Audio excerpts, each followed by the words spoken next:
사람은 무엇을 위해 살아간다고 생각하십니까? 아마도 이런 질문을 일반 사람들에게 던지면 아마도 예상되는 대답은 행복을 위해서가 아닐까라고 추측이 됩니다. 제가 어디선가 읽었던 글에 이런 말이 있습니다. 어떤 사람은 전투에 나가고 어떤 사람은 나가지 않는 이유도 해석이 다를 뿐 같은 욕구에서 나온 것이다. 의지는 행복이라는 목적을 향하지 않고는 한 발짝도 나서지 않는다. 행복하고자 하는 욕구는 스스로 목을 매려는 사람까지도 포함해 모든 인간의 모든 행동의 동기다 라고 이야기를 합니다. 많은 사람들이 참으로 행복해지기를 원하고 또 그렇게 행복해지기 위해서 살아갑니다. 그러나 행복이 무엇이냐라고 질문을 던져보면 쉽사리 대답할 사람은 많지 않을 것입니다. 행복을 어떻게 적이 내리느냐에 따라서 참으로 다양한 대답을 내릴 수 있는 것 같습니다. 철학자 쇼펜하우어는 이 삶의 행복을 삶의 즐거움과 향락이 아니라 적극적인 성질을 띤 고통의 부재에서 찾았습니다. 그에게 행복이란 무수한 부적을 합친 것과 같습니다. 가령 전쟁, 갈등, 질병, 가난, 실업 이런 고통을 유발하는 모든 부정적인 것들이 존재하지 않는 상태를 그는 행복하다고 보았습니다. 제가 쇼펜하우어의 행복의 정의를 주목하는 이유는 그가 말한 행복이 성경에서 말하는 복과 유사하기 때문입니다. 우리에게 잘 알려진 이 샬롬이라는 단어는 평안으로 해석되는 단어죠. 이 단어는 전쟁이 없는 상태를 의미하기도 하지만 동시에 모든 것이 부족함이 없이 충족해져 있는 상태, 충만함, 풍요로움이란 뜻을 가지고 있습니다. 다시 말해서 고통을 유발하는 결핍이 모두 충족되어서 더 이상의 결핍이나 어떤 갈등이나 어떤 고통도 존재하지 않는 상태를 지칭하는 것이 바로 샬롬이라는 뜻입니다. 우리는 왜 하나님을 믿습니까? 왜 기독교를 따르고 살아갑니까? 나의 영혼 구원을 위해서라고 대답할 수도 있겠지만 물론 그것도 맞는 말이지만 우리는 예수님이 전한 하나님 나라의 복음을 중심으로 기독교를 이해해야 할 것입니다. 예수님은 이 땅에 하나님의 나라가 임할 것을 선포하셨고 곧 그를 통해 하나님의 나라가 임했습니다. 예수의 출현으로 인해서 하나님의 나라가 시작이 되었습니다. 예수님은 그 증거로 질병과 귀신 들림, 또 굶주림 등 인간을 고통스럽게 만들고 인간에게 결핍을 유발하는 모든 요소들을 회복하고 채워주셨습니다. 사실 사람들이 예수님을 환영하고 환대했던 이유는 간단합니다. 예수님이 자신의 결핍과 고통을 해결해 줄 수 있는 메시아라고 믿었기 때문입니다.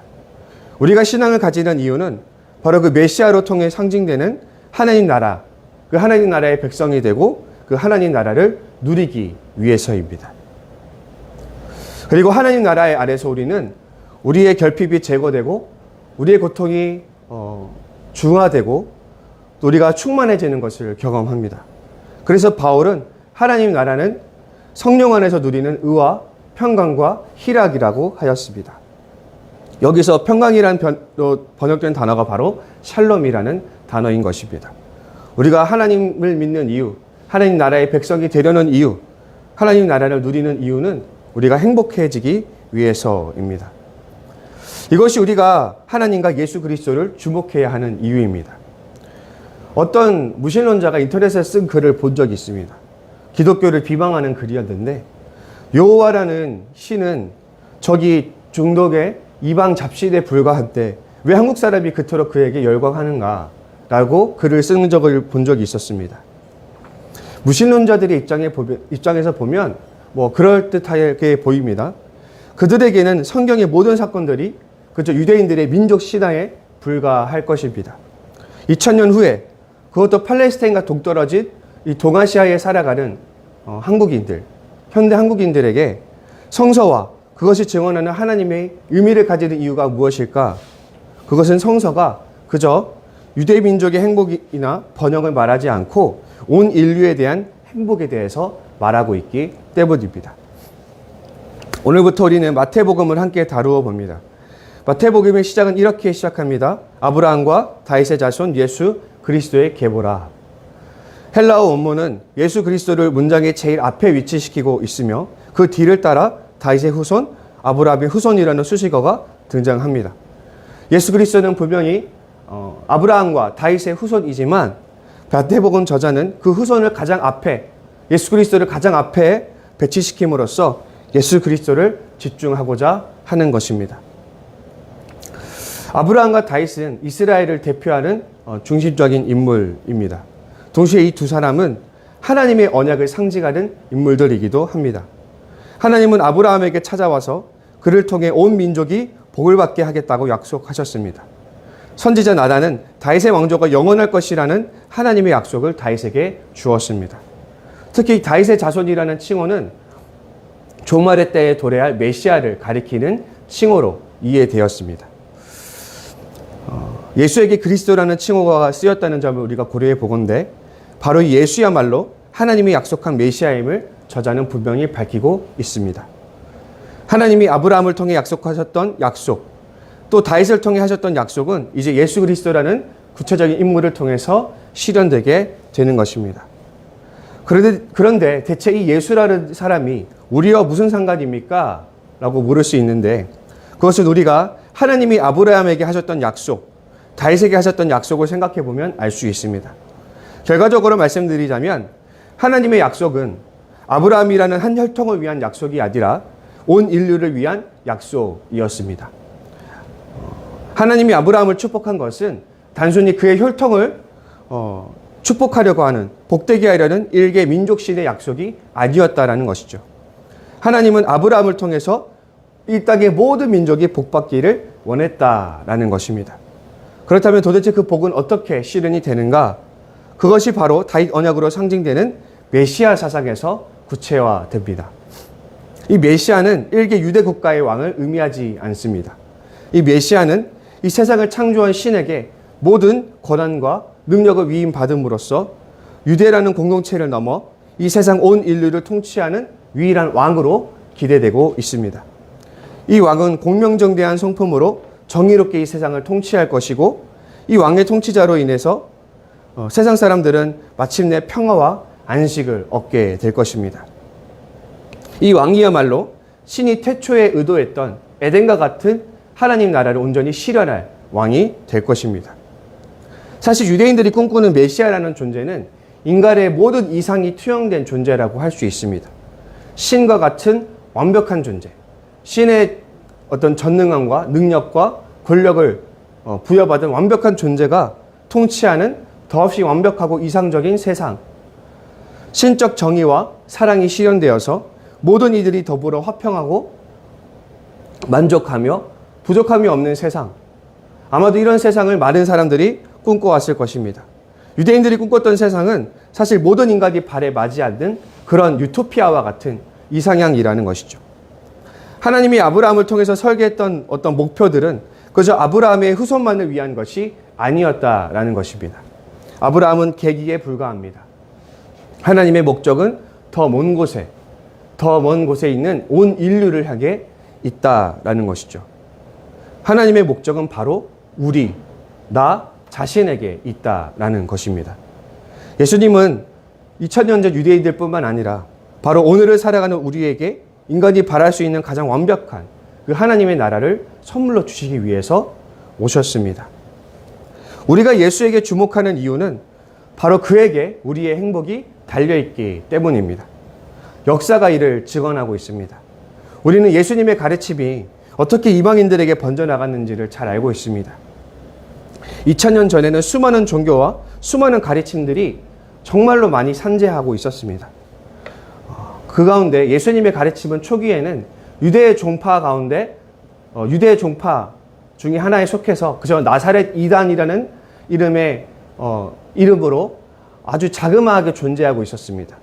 그런데 그 조그만 그 예수님의 가르침이 어떻게 그 수많은 종교와 가르침을 모두 다 초월하여서 로마를 지배하는 가르침으로 우뚝 설 수 있었을까?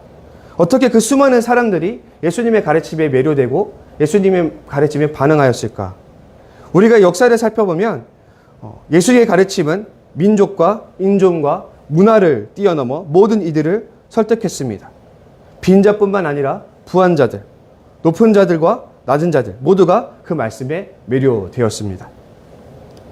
예수의 가르침은 정말로 많은 이들에게 행복과 감동과 사랑을 선사했습니다. 삶의 의미와 방향을 제시해 주었습니다. 이렇게 우리가 역사를 보면 수많은 사람들이 예수의 가르침에 감동되어 그 예수님의 가르침에 헌신했고 그 결과 그 수많은 종교와 그 수많은 가르침을 이겨내고 오직 예수님의 가르침이야말로 온 세상을 지배하는 참된 가르침이 되었던 것입니다. 우리는 오늘도 여전히 행복해지기 위해서 분투합니다.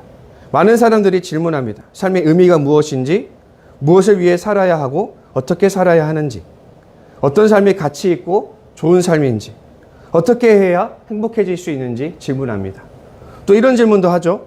우리가 피할 수 없는 고통과 결핍과 악의 문제를 어떻게 통과하고 극복해야 하는지, 이 세상에 존재하는 그런 부정적인 것들을 우리가 어떻게 다루어야만 하는지, 이것이 온 인류가 공유하는 인간 실존의 문제입니다. 예수님이 하나님 나라는 이 질문에 대한 적절한 해답을 제시한다고 할 수 있습니다. 이것이 우리가 예수 이야기에 주목하는 이유입니다. 왜냐하면 예수님의 전하신 복음이야말로 인간 실존의 그 문제들을 해결할 수 있는 하나님의 나라를 우리에게 가르쳐 주기 때문입니다. 지금날 문명은 과거 2000년 전과는 비교도 안 되게 발전해왔고 발달했습니다.